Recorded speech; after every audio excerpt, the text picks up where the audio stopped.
김포시가 대대적인 조직 개편에 나섰습니다. 이번 개편을 통해서 일부 부서가 신설됐는데요. 민선 8기 김포시가 그린 시정 구상이 곳곳에 담겨 있습니다. 이세진 기자와 정리해 보겠습니다. 자, 이세진 기자, 먼저 이번 조직 개편에서 어떤 점이 가장 눈에 띄는 건가요? 네, 우선 가장 눈에 띄는 점은 미래도시 기반 조성사업단 설치입니다. 미래도시 기반 조성사업단은 70만 인구 도시를 바라보고 있는 김포시의 주요 사업들을 위해서 한시적으로 운영을 하는 조직인데요. 가장 중요한 업무는 민선 8기 김포시의 전략사업 발굴입니다. 핵심 과제로 떠오른 김포형 뉴딜 정책이나 대구 친환경 스마트 재생사업 같은 굵직한 사업들의 후속 대책도 여기서 마련을 하게 되고요. 철책 제거 사업을 포함한 군부대 협력과 관련된 내용들도 사업단의 주요 업무입니다. 스마트 도시나 역세권 개발 사업에 대한 전반적인 사항들도 사업단에서 점검할 예정입니다.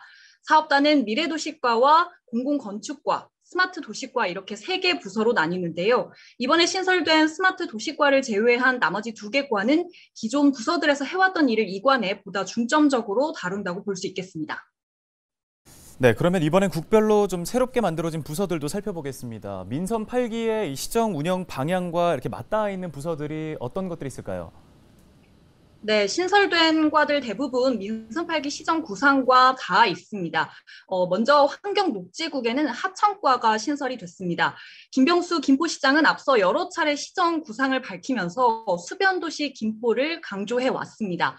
한강 물줄기를 활용해서 내 집 앞까지 오갈 수 있는 도시를 만들겠다는 게 김 시장의 구상인데요.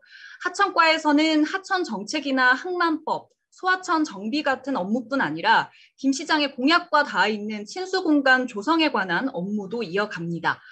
이어서 논란이 됐던 종합허가과는 이번 개편을 통해서 부활했습니다. 종합허가과는 개발 관련 인허가 과정을 돕는 전담 부서인데요. 앞서 민선 7기에서는 각 개발 관련 담당 부서로 업무를 이원화하고 종합허가과는 폐지를 했었습니다. 다만 이후 민원 처리 속도에 대한 부정적인 여론이 일부 있었던 것으로 보이고요. 때문에 이번 종합허가과 부활은 원스톱 처리로 민원인들의 불편을 줄이겠다는 의지로 해석이 됩니다. 네, 또 이름을 바꾸거나 역할을 강화한 부서들은 없었습니까? 네, 시대의 흐름을 반영한 부서들도 있었습니다. 보건소에 신설한 감염병 관리과가 그렇습니다. 앞서 코로나 여파에 보건소의 많은 부서들이 기존 업무 대신에 감염병 관련 업무에 전념을 해왔는데요. 코로나 이후 시대에 또 다른 감염병 관리에 대한 필요성이 대두되면서 보다 체계적인 관리가 필요하다는 판단이 있었던 것으로 보이고요. 같은 맥락에서 교통건설국 안에 있던 안전총괄과가 부시장 직속 안전 담당관으로 승격이 됐습니다.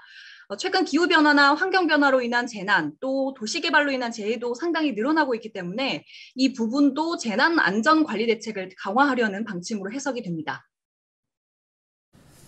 네, 민선 8기 김포시의 구상이 담겨 있는 만큼 부서별로 좀 실효성 있는 대책들도 앞으로 기대해 보겠습니다. 여기까지 듣겠습니다. 이세진 기자였습니다.